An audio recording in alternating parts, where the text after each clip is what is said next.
à tous et bonjour à tout. Olivier Granilic au micro sur Studio Qualita. Il est 8 heures du matin comme chaque matin sur Studio Qualita. C'est votre rendez-vous avec l'actualité israélienne et internationale, bien entendu. Une heure d'actualité pendant laquelle nous allons dans quelques instants vous donner l'essentiel de l'actualité de ce matin. 8h15, notre premier invité sera le journaliste Maxime Pérez, spécialiste des questions de sécurité.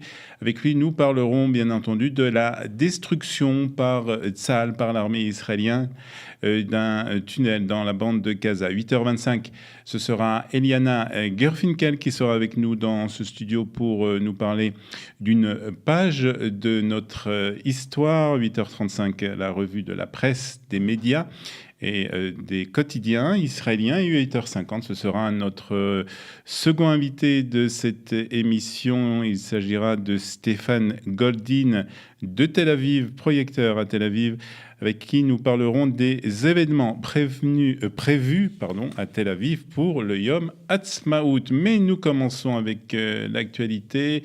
Et l'actualité, c'est l'armée israélienne qui a annoncé hier avoir détruit un tunnel d'attaque du Hamas qui menait donc de la bande de Gaza vers le territoire israélien. Un porte-parole militaire a déclaré que le tunnel avait été creusé par le groupe terroriste du Hamas. Le tunnel mesurait plusieurs dizaines de kilomètres et aboutissait dans le territoire israélien, dans la zone du nord de la bande de Gaza, près du village israélien de Nahal Oz. C'est en tout cas ce qu'indiquait un porte-parole de Tsahal. C'était le tunnel le plus long et le plus profond et qui avait été construit par le Hamas depuis l'opération Tzouketan.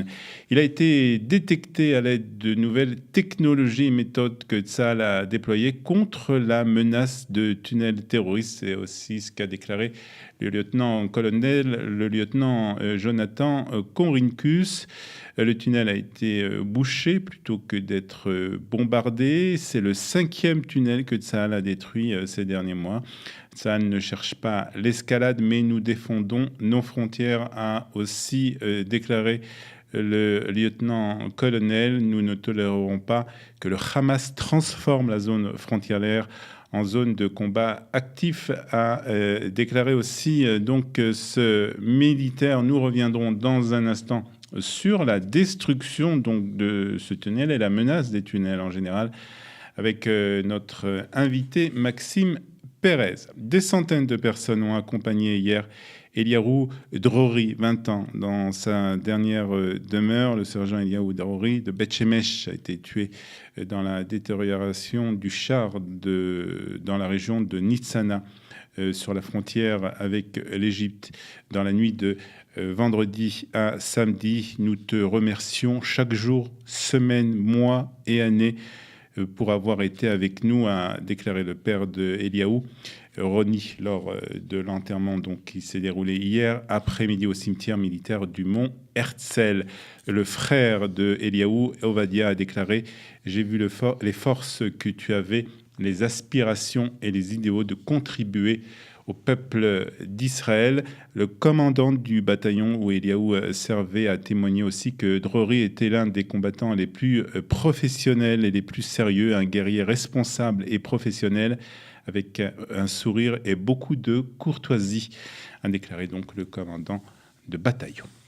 Emmanuel Macron a été hier interviewé sur une chaîne de télévision française et il a assuré hier donc avoir convaincu Donald Trump de maintenir ses troupes en Syrie. Moins de 48 heures après donc les frappes américaines, françaises, britanniques en Syrie, il a déclaré que Paris ne faisait pas la guerre à Damas et qu'il voulait parler avec tous les acteurs de la crise. La France n'a pas déclaré la guerre au régime du président Bachar el-Assad, a déclaré Emmanuel Macron, rappelant que l'ennemi de la France était l'organisation de l'État islamique. Ces frappes étaient nécessaires et légitimes selon lui, mais la finalité est de construire ce qu'on appelle une solution politique inclusive. félicitant l'activisme diplomatique français pour parler avec tout le monde, notamment avec les alliés du régime comme la Russie, l'Iran et les acteurs régionaux comme la Turquie. La Maison-Blanche a de son côté démenti cette nuit les propos du président français, selon lesquels donc c'est Emmanuel Macron qui a convaincu Donald Trump de maintenir des troupes en Syrie. Retour en Israël avec plus de 200 migrants africains illégaux détenus dans une prison du sud d'Israël qui ont été libérés hier à la suite d'une décision de la Cour suprême. Vu que les négociations entre l'État d'Israël et un pays tiers pour accueillir des migrants sont encore en cours et en vertu d'un récent jugement de la Cour suprême, les migrants détenus dans la prison de Shaharonim seront libérés dans la journée, ce qu'a annoncé donc les services de l'immigration dans un communiqué. C'est ce qui a été fait.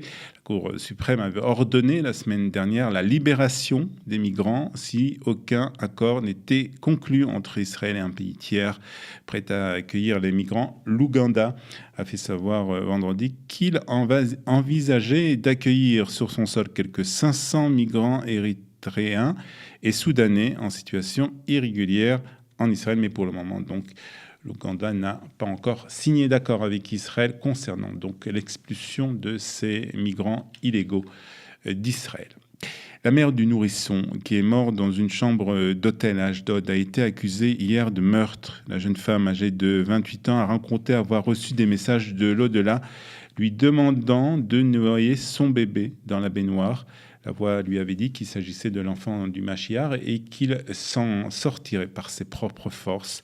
Au début de la fête de Pessah, les forces de sécurité avaient été averties de la mort d'un nourrisson dans un hôtel d'Ashdod. Ils avaient essayé de sauver l'enfant, mais sans succès. Les parents ainsi que la communauté orthodoxe s'étaient opposés à l'autopsie du corps de l'enfant. C'est sur une ordonnance de la Cour suprême de la justice que le nourrisson avait été donc opéré.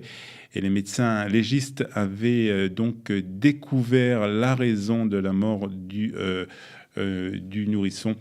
Le nourrisson était mort par étouffement. C'est après une enquête que la mère, dans un état psychique difficile, a reconnu avoir noyé son fils. Le tribunal a ordonné l'internement forcé dans un hôpital psychiatrique de la mère.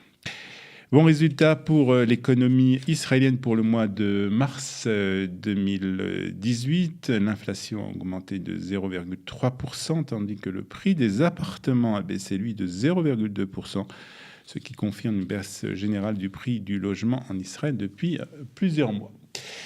Et la météo, pour terminer ce premier journal, la météo de ce lundi 16 avril, Aleph Be'iyar, il fera 24 degrés à Tel Aviv et à Haïfa, 23 aujourd'hui ici à Jérusalem, 32 degrés à la mer Morte et 34 degrés à Eilat. Il est 8h et presque 8 minutes dans quelques instants après quelques notes de musique.